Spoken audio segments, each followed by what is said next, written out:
Okay, good afternoon. We're back with Esther chapter 6. The king honors Mordecai. That night, the king had trouble sleeping, so he ordered an attendant to bring the historical records of his kingdom so they could read to him. In those records, he discovered an account of how Mordecai had exposed the plot of Bigthana and Teresh, two of the eunuchs who guarded the door to the king's private quarters. So they had plotted to assassinate the king. What reward or recognition did we ever give Mordecai for this? The king asked. His attendants replied, Nothing has been done. Who is that in the outer court? The king inquired. Now, as it happened, Hanam had just arrived in the outer court of the palace to ask the king to hang Mordecai from the gallows he had prepared. So the attendants replied to the king, Haman is out there. Bring him in, the king ordered. So Haman came in, and the king said, What should I do to honor a man who truly pleases me? Haman thought to himself, Whom would the king wish to honor more than me? So he replied, If the king wishes to honor someone, he should bring out one of the king's own royal robes, as well as the king's own horse with the royal emblem on it. on its head. Instruct one of the king's most noble princes to dress the man in the king's robe and lead him through the city square on the king's own horse. Have the prince shout as they go, This is what happens to those the king wishes to honor. Excellent, the king said to Haman. Hurry and go and get the robe and my horse, and do just as you have said for Mordecai the Jew, who sits at the gate of the palace. Do not fail to carry out everything you have suggested. So Haman took the robe and put it on Mordecai, placed him on the king's own horse, and led him through the city square, shouting, This is what happens to those the king wishes to honor. Afterward, Mordecai returned to the palace gate, but Haman hurried home dejected and completely humiliated. When Haman told his wife Jerish and all his friends what had happened, they said, Since Mordecai, this man who has humiliated you, is a Jew, you will never succeed in your plans against him. It will be fatal to continue to oppose him. While they were still talking, the king's eunuchs arrived to take Haman to the banquet Esther had prepared. The king executes Haman. So the king said, and Haman went to King Esther's banquet, and while they were drinking wine that day, the king asked her,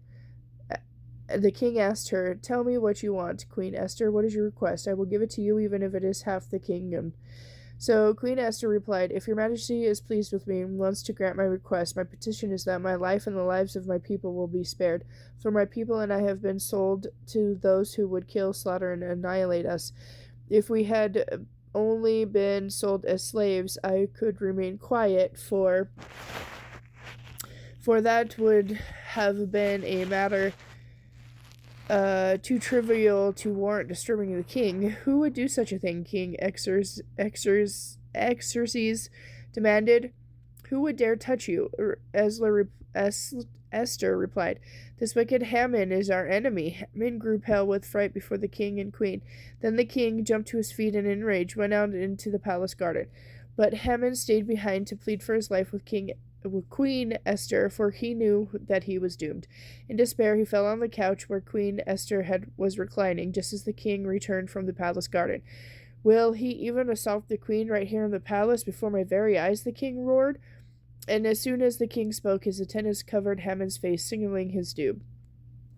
Then Harbona, one of king's eunuchs, said, Haman has set up a gallows that stands 75 feet tall in his own courtyard. He intended to use it to hang Mordecai, the man who saved the king from assassination. Then hang Haman on it, the king ordered.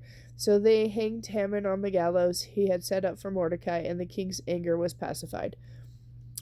Esther chapter 8. Decree to keep the Jews. On that same day, King Xerxes gave the estate of Haman, the enemy of the Jews, to Queen Esther. Then Mordecai was brought before the king, for Esther had told the king how they were related.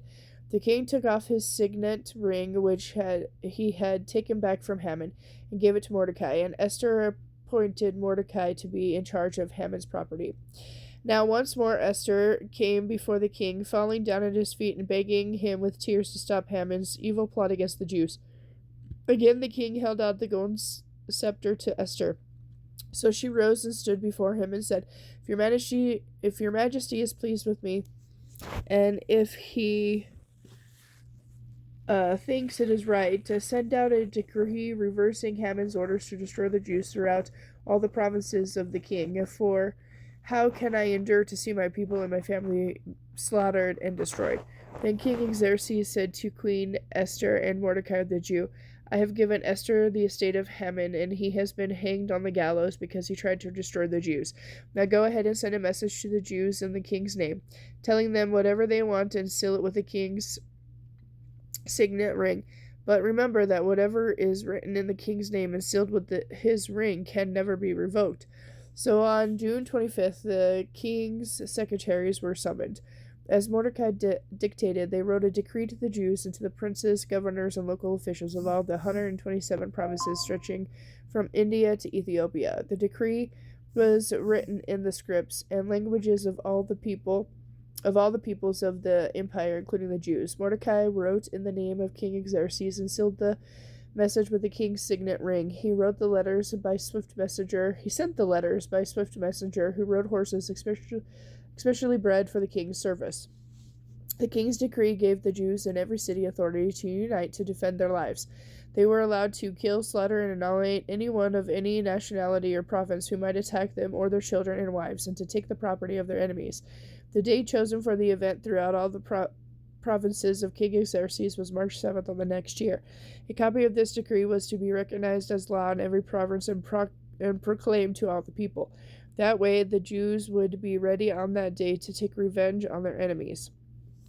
So, urged by the king's command, and the messengers rode out swiftly on the horses, bred for the king's service. The same decree was also issued at the fortress of Susa.